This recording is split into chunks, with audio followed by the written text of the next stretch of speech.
Uncut में आज मेरे साथ बहुत ही खास मेहमान हैं, या यूं कहूं कि बड़ी सरकार के मंत्री जिनकी जिम्मेदारी है छोटी सरकार को चलाना। जी हाँ, बात कर रही हूं हरियाणा के कैबिनेट मंत्री कृष्णलाल पंवार की, जिन्हें मंत्रालय मिला है पंचायती राज एंड डेवलपमेंट, जो कि है छोटी सरकार, गांव की सरकार। बेहद अहम है। आपका स्वागत है मेरे इस कार्यक्रम में। बहुत बहुत धन्यवाद। पंचायती राज एंड डेवलपमेंट के साथ साथ आपके पास माइंस भी है और जियोलॉजी भी है, अहम डिपार्टमेंट है। शुरुआत करूंगी छोटी सरकार से। बड़ी सरकार के मंत्री से बात कर रही हूं, छोटी सरकार को आपको चलाना है, इसके बीच में तालमेल होना भी बड़ा ज़रूरी है, तो क्या कहेंगे? इसके लिए मैं, जैसे आपने मेरे से सवाल किया, पंचायत एंड डेवलपमेंट का ये विभाग विशेष तौर से ग्रामीण अंचल से जुड़ा विभाग है। ये विभाग ग्रामीण अंचल में जो मूलभूत सुविधाएं हैं उनको ही पूरा करता है, और इसलिए इस विभाग के अधीन, जैसे आपने छोटी सरकार कही, पंचायती राज के अधीन हमारे जिला परिषद आते हैं, ब्लॉक समिति आती है, सरपंच आते हैं, पंच आते हैं। धरातल लेवल तक जनप्रतिनिधि जनता चुन करके अपने पंच, सरपंच, जिला परिषद, ब्लॉक समिति बनाती है, फिर उसके चेयरमैन भी बनते हैं। तो इसलिए धरातल पर ये पंचायती राज को इसलिए लिया गया है, जो मूलभूत जो सुविधाएं हैं नीचे की बात ऊपर तक पहुँचे और वो सरकार तक पहुँचे और सरकार उस काम को पूरा करे।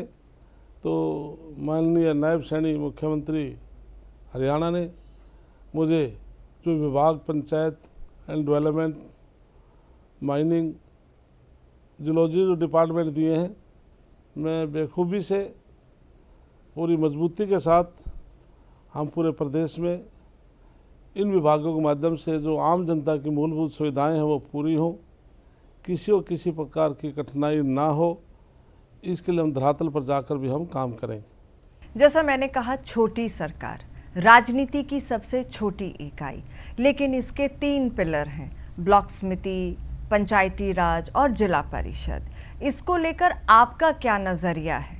कितना तालमेल इनमें होना ज़रूरी है, क्योंकि ग्रामीण आंचल की जब हम डेवलपमेंट की बात करते हैं? इसके लिए हरियाणा सरकार अलग से जिला परिषद को अलग से हेड में पैसा भेजते हैं। जिला परिषद के चेयरमैन के अलावा उसके अन्य सदस्य होते हैं। तो अपने अपने जो जोन है, लगभग 7-8 गांव, 5 गांव, बड़े गांव 5 नहीं, 7-8-9 गांव तक भी जिला परिषद में आ जाते हैं, 10-11 तक भी आ जाते हैं। तो वो नीचे जाकर काम करते हैं। तो सरकार ब्लॉक समिति का अलग से पैसा ब्लॉक डेवलपमेंट के लिए अलग से भेजते हैं, और जो सरपंच हैं उनके खाते में भी, जैसे पॉपुलेशन से PRI से अन्य कितनी स्कीम है उनके माध्यम से जाता है। इसके अलावा MP लैड है, माननीय मुख्यमंत्री डेवलपमेंट फंड से पैसा आता है, और मिनिस्टर के फंड से पैसा आता है। तो जो डेवलपमेंट का पैसा आता है, पंचायती राज हमारा अलग से विभाग है, वो धरातल पर वो जाकर काम करता है। ये बड़ा सेंसिटिव डिपार्टमेंट भी रहा है। पिछले कुछ समय में हमने देखा, जब पहली बार सरकार भाजपा की आई और मुख्यमंत्री मनोहर लाल जब थे, और तब भी सरपंच जो है सड़कों पर आए, एक बार आंदोलन हुआ, बड़ा आंदोलन था।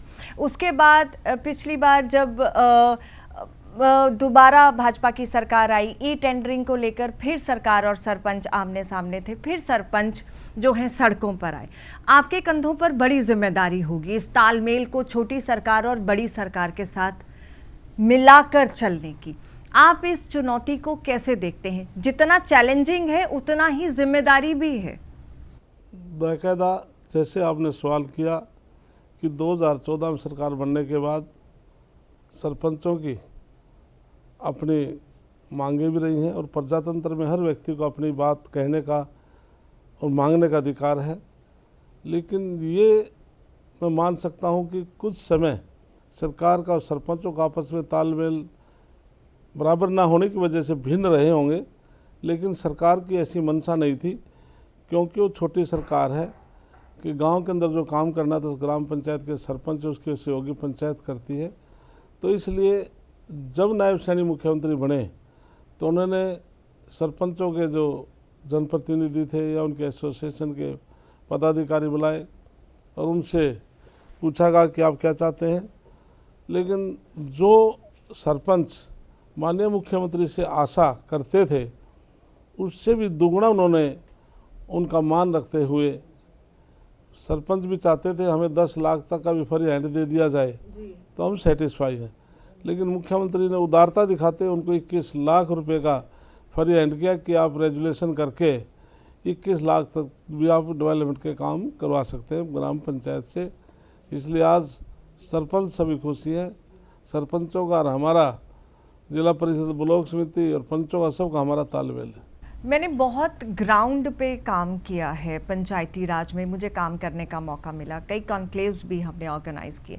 मैंने जहाँ तक देखा है कि इन तीनों ये जो पिलर्स हैं इनमें उतना तालमेल नहीं है जितना होना चाहिए।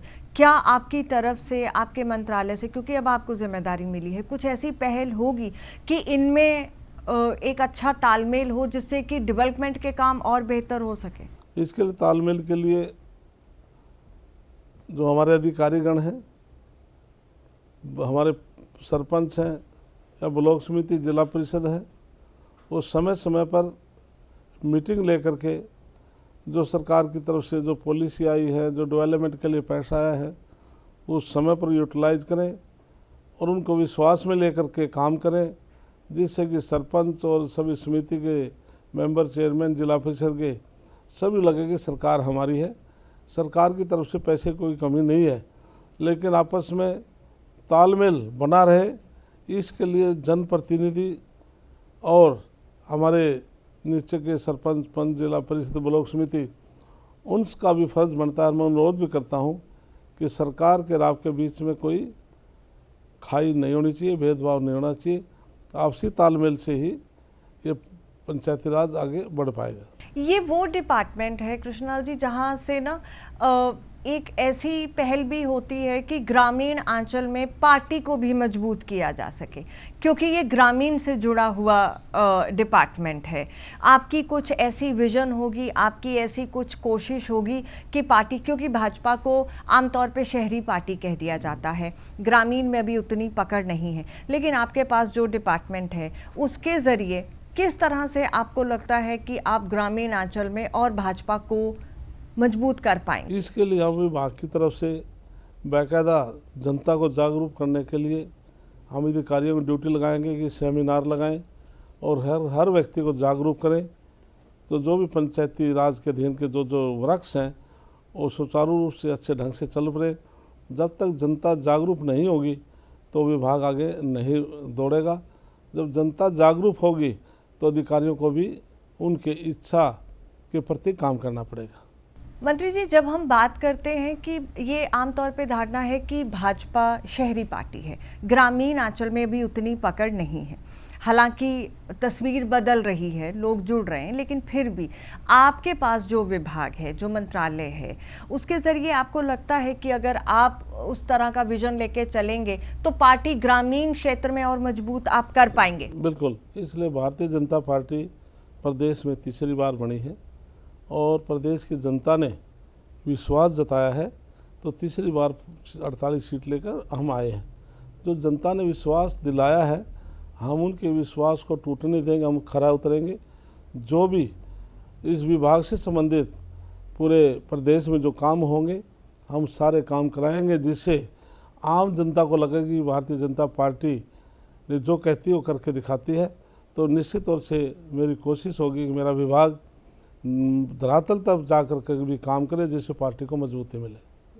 आपने कोई रोड मैप तैयार किया है या आपकी, क्योंकि आप खुद भी ग्रामीण क्षेत्र से जुड़े हुए हैं, ऐसा नहीं है कि आप ग्रामीण आंचल की या फिर गांव के लोगों की परेशानियों से आप वाकिफ़ नहीं हैं, आप जानते हैं, तो कोई रोड मैप, कोई विज़न है आपका जिस तरीके से आपको लगता है कि मेरी ये प्राथमिकताएं हैं, पंचायती राज में मुझे अब ये करना है?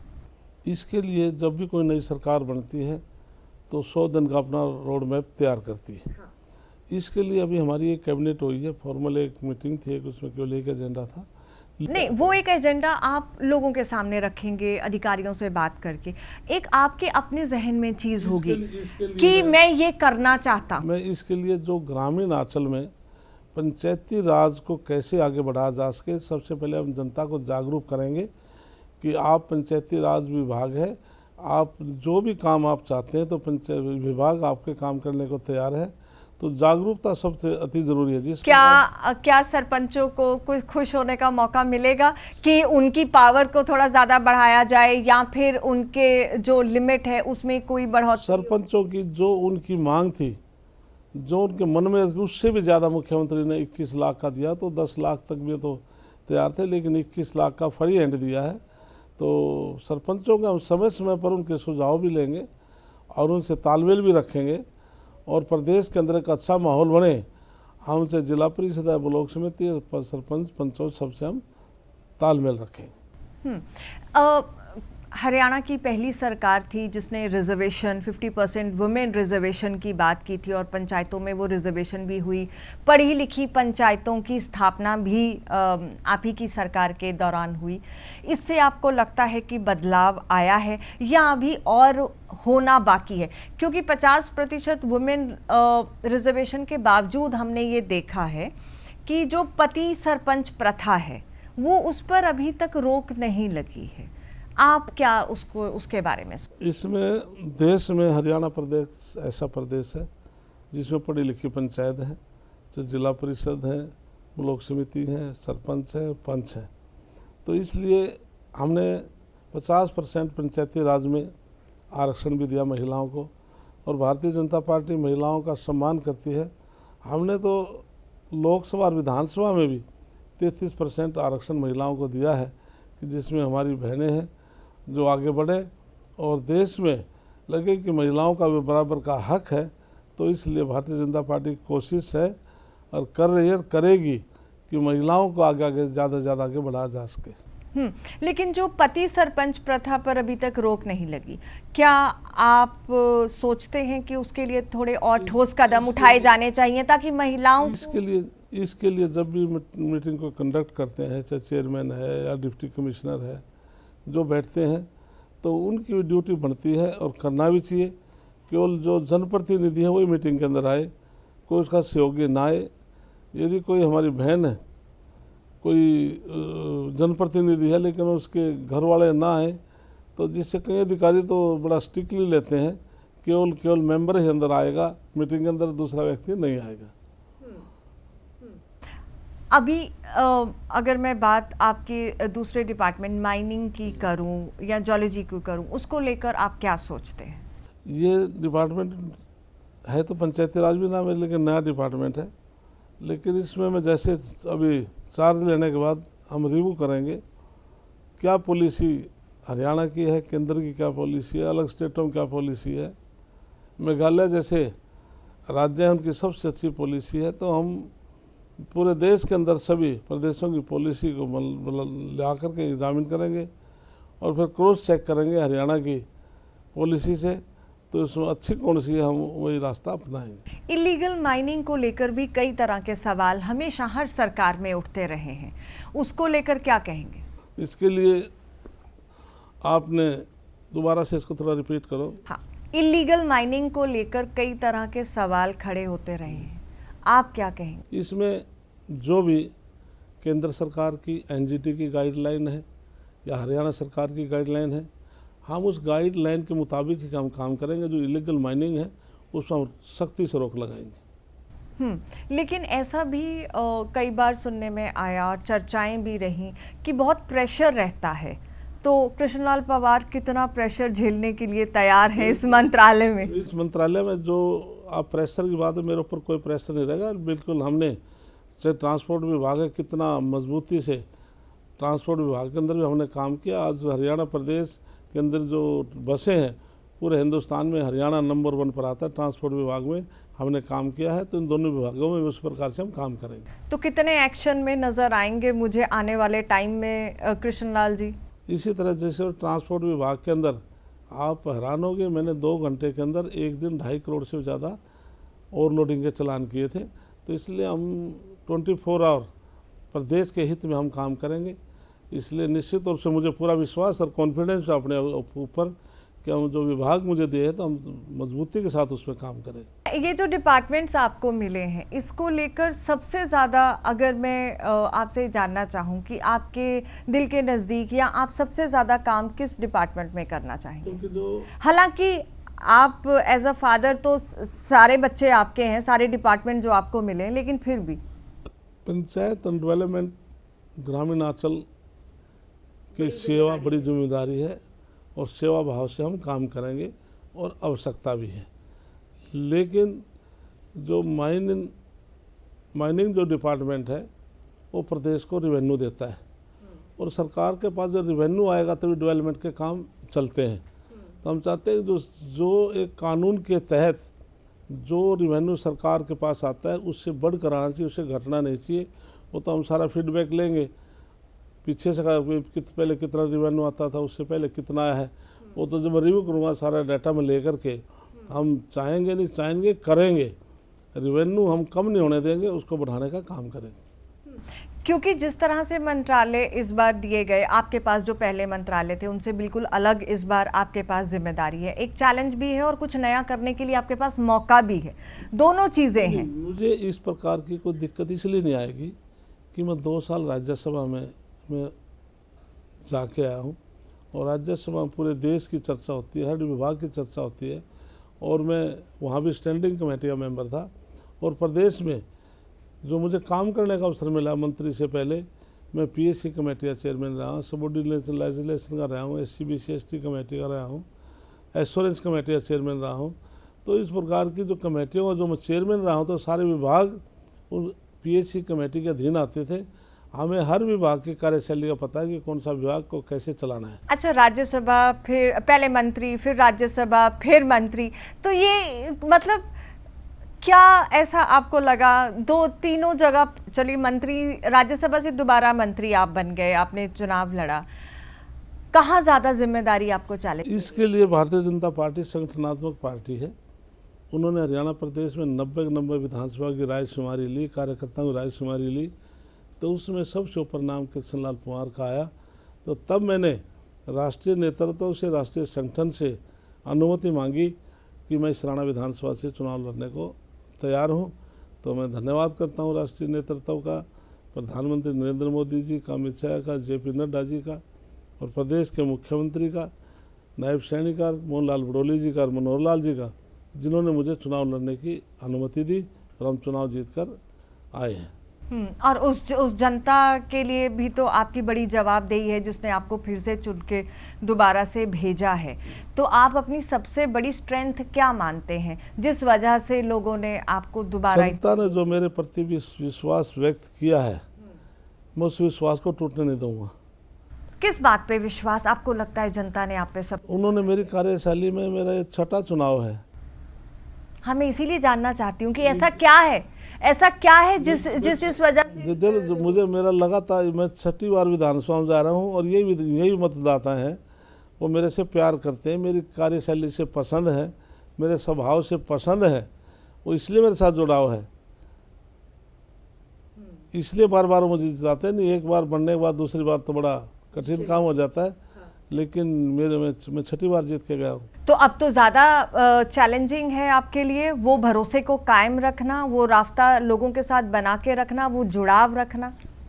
मेरे लिए कोई चैलेंज नहीं है पार्टिकुलर एक विधानसभा के लिए, तो अब तो प्रदेश की जिम्मेवारी है। पूरे प्रदेश में विभाग को, दोनों विभाग को बहुत अच्छे ढंग से चलाएंगे। और जहाँ तक इस राणा विधानसभा की है, मेरे लिए 1% भी कोई चैलेंज नहीं। मैंने लगभग 95% जो गांव हैं वहाँ से उनकी चौपाल है, धर्मशाला है, कोई वेंकट हाल है, वो कंप्लीट है।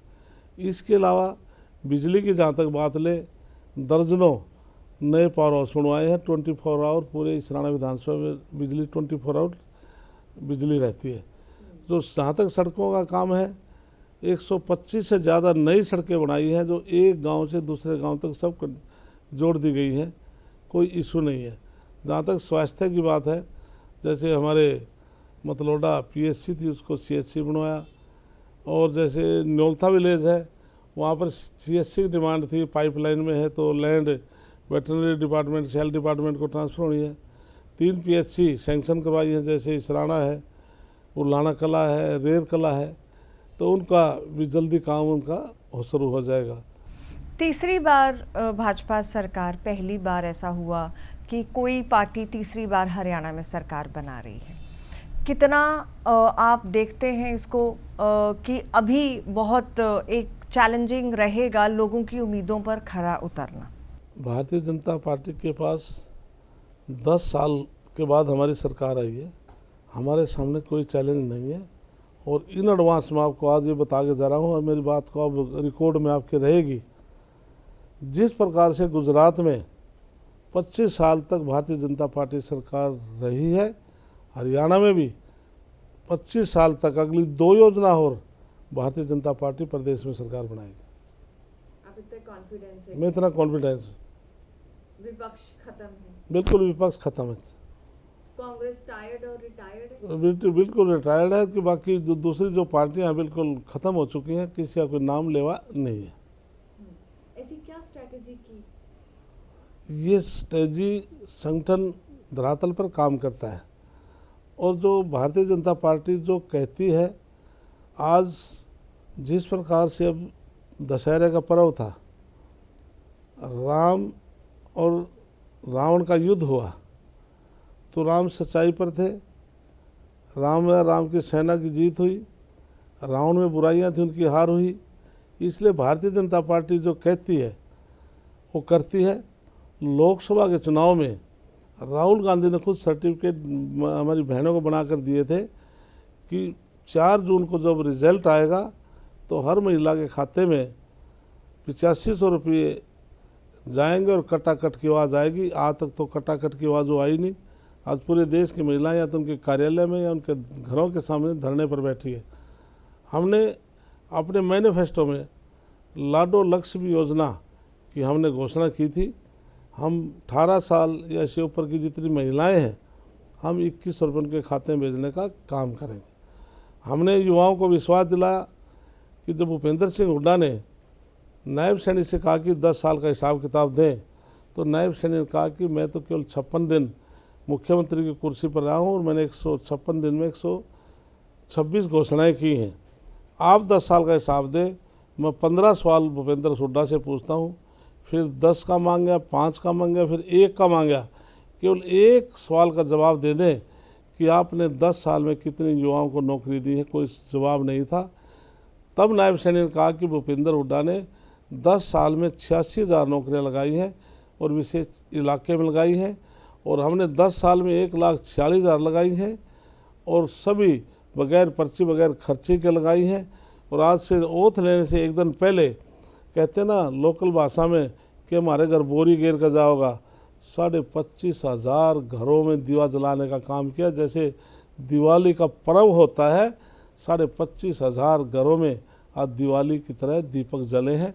हमारे युवाओं को रोज़गार मिला है और हमारे मैनिफेस्टो में है, हम इस योजना में इस 5 साल में हम 2 लाख और युवाओं को रोज़गार देने जा रहे हैं। अच्छा, राजनीति से थोड़ा सा हटके अगर मैं बात करूं तो ये दोबारा से मैं पंचायती राज पे बात कर रही हूँ। हमेशा सरपंच ये मांग करते रहे हैं कि संपूर्ण जो पंचायती राज एक्ट है वो लागू होना चाहिए। आपको लगता है इस बारे में कोई चर्चा आपके टेन्योर के दौरान हो सकती है या होगी? इसके लिए समय समय पर इस प्रकार के सुझाव भी आएंगे और पीछे एग्जैक्ट तो मैं अभी कुछ बता नहीं पाऊँगा, लेकिन हमने इनका मानदेय भी फिक्स किया है।